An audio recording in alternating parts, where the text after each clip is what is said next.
ఓపిక కూడా లేదు కొంతమందికి. Praise the lord. 2 చేతులు ఊపుతూ దేవునికి స్తోత్రం చెప్పండి గట్టిగా. Praise the Lord. హల్లెలూయా.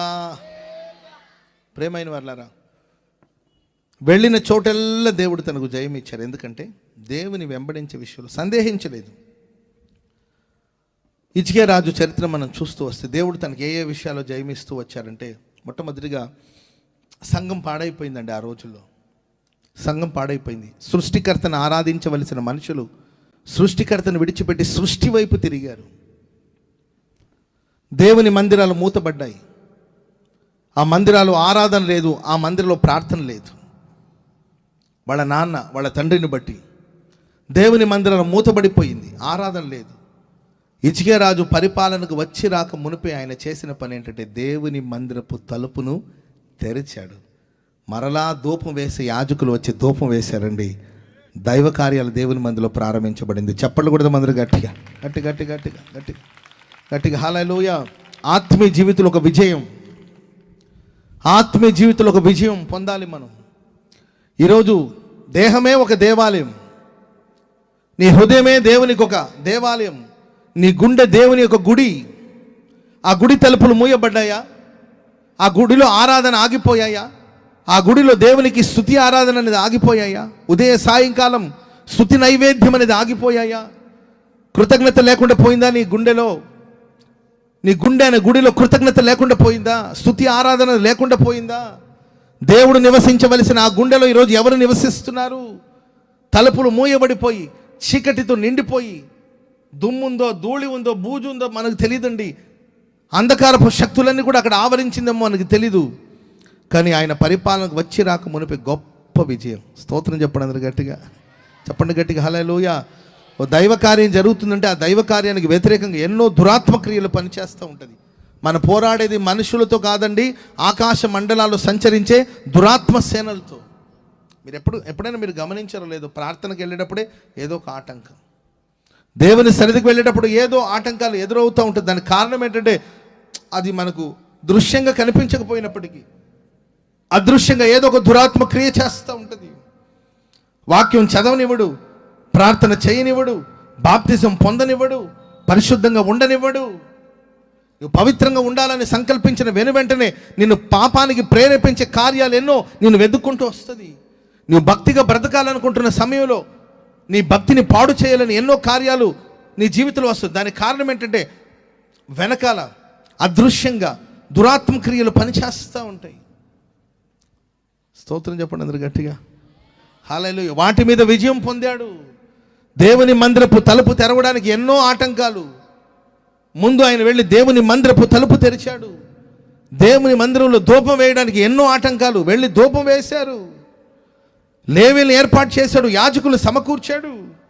ఆత్మ సంబంధమైన ఆరాధన, ఆత్మతో సత్యముతో దేవుని ఆరాధించే అనుభవం మొదలైందంటే దానికి అర్థం దేవుడు హిజ్కియా రాజుకు తోడుగా ఉండి తన ప్రయత్నాలన్నిటిని ఫలభరితంగా మార్చి తన ఆత్మీయ జీవితంలో, దేశంలో ఆత్మీయ జీవితంలో గొప్ప ఘన విజయం కలిగేటట్లు, దేశంలో సృష్టికర్తను విడిచిపెట్టి సృష్టి వైపు తిరిగిన మనుషులు వాళ్ళ ఆలోచన విధానాలన్నీ కూడా చిన్న భిన్నమయ్యేటట్లుగా ప్రజలందరూ దేవుని వైపు త్రిప్పబడ్డారు. స్తోత్రం చెప్పండి అందరూ గట్టిగా, చెప్పండి గట్టిగా హల్లెలూయా. భక్తులందరూ ప్రయాసం అదే కదండి, భక్తుల ప్రయాసం అంతా అదే, దేవుని సేవకుల ప్రయాసం అదే. దేవుని వైపు తిరగాలి, నిన్ను సృష్టించిన సృష్టికర్త వైపు చూడాలి, నిన్ను సృష్టించిన దేవుని వైపు తిరగాలి. ఐగుప్తు నుండి నిన్ను విడిపించిన దేవుడు ఎవరు? యెహోవా. కానీ వాళ్ళు ఎవరి వైపు తిరిగారు? వాళ్ళ చేతులతో విగ్రహాన్ని తయారు చేసుకుని వాటి వైపు తిరిగి ఈ విగ్రహమే మమ్మల్ని విడిపించిందని అనుకున్నారు. విడిపించింది ఎవరు? నడిపించింది ఎవరు? రక్షించింది ఎవరు? నిన్ను సృష్టించింది ఎవరు? స్తోత్రం చెప్పండి అందరు గట్టిగా గట్టిగా హల్లెలూయా. అందుకే కాదండి ఏలియా బలిపీఠం కట్టి దేవుని మహిమ కోసం ఎదురు చూస్తాడు. దహించు అగ్నిగా దేవుణ్ణి దిగిరమ్మని ప్రార్థన చేస్తాడు.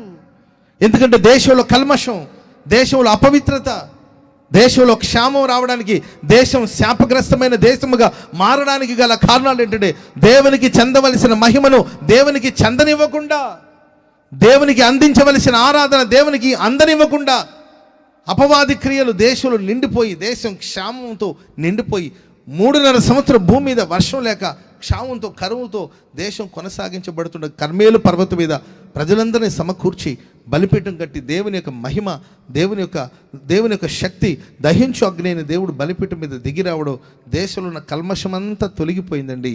ఆకాశం దీవెనకరమైన వర్షాన్ని కురిపించింది. చప్పట్లు కొడతాం అందరూ గట్టిగా, గట్టిగా హల్లెలూయా. ఆత్మీయ జీవితంలో ఒక విజయం కలగాలి. ఆమేన్ చెప్పండి అందరూ గట్టిగా.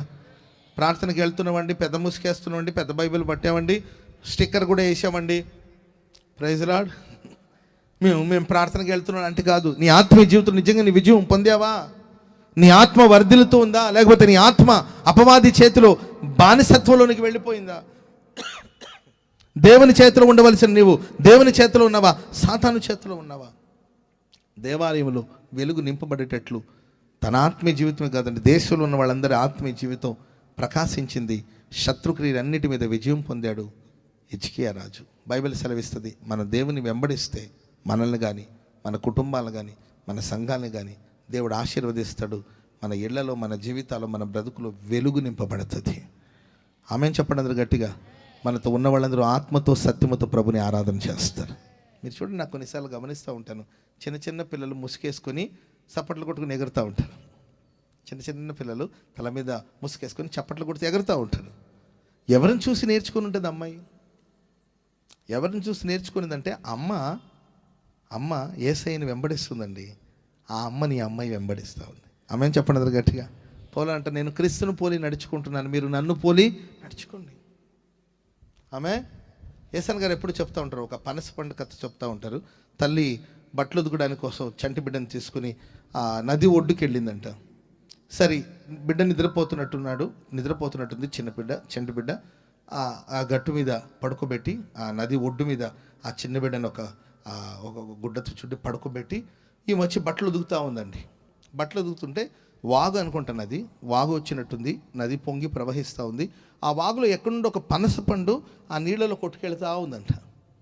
ఈ తల్లి ఏం చేసిందంటే, పనస పండు పోతుంది కదా, దాన్ని పట్టుకుందామని చెప్పి బట్టలు ఉదికే పనిని పక్కన పెట్టి గట్టు మీద ఉన్న బిడ్డ సంగతిని మర్చిపోయి, నిద్రపోతుంటుందిలే బిడ్డ అని అనుకుని ఈమె నీళ్లలోని చిన్నగా దిగి వెళ్ళి పనస పండును పట్టుకుని ఇటు తిరిగి చూసేసరికి అమ్మ నీళ్ళలోకి పోతుంటే, పాప చిన్న బిడ్డ కదండి, ఆమె ఏమనుకుంటుంది, అమ్మ నడిచిన దారిలోనే కదా బిడ్డ నడుస్తుంది.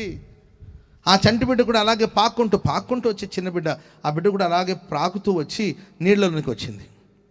ఏంటండి, ఆ తల్లి ఏమో ఆ నీళ్ళ మధ్యలో ఉంది, ఈ బిడ్డేమో ఆ ఒడ్డు దగ్గరికి వచ్చి నీళ్ళలోకి వచ్చింది. పనసపండు ఆ తల్లి పట్టుకునింది, పసిబిడ్డ నీళ్ళలో కొట్టుకెళ్ళిపోయింది. పనసపండు దొరికింది కానీ పసిబిడ్డను పోగొట్టుకునింది. ఆమె పసిబిడ్డను పోగొట్టుకునింది. ఈరోజు చాలామంది అంతేనండి, ఏదో సంపాదించాలని జీవితంలో విలువైన వాటిని పోగొట్టుకుంటున్నారు. ఏదో పొందాలని, ఏదో సాధించాలని పోగొట్టుకుంటున్నారు. నేను అంటానండి, నువ్వు యేసుని వెంబడించు, నీ పిల్లలందరూ కూడా యేసుని వెంబడిస్తారు. చప్పట్లు కొడతాం అందరూ గట్టిగా.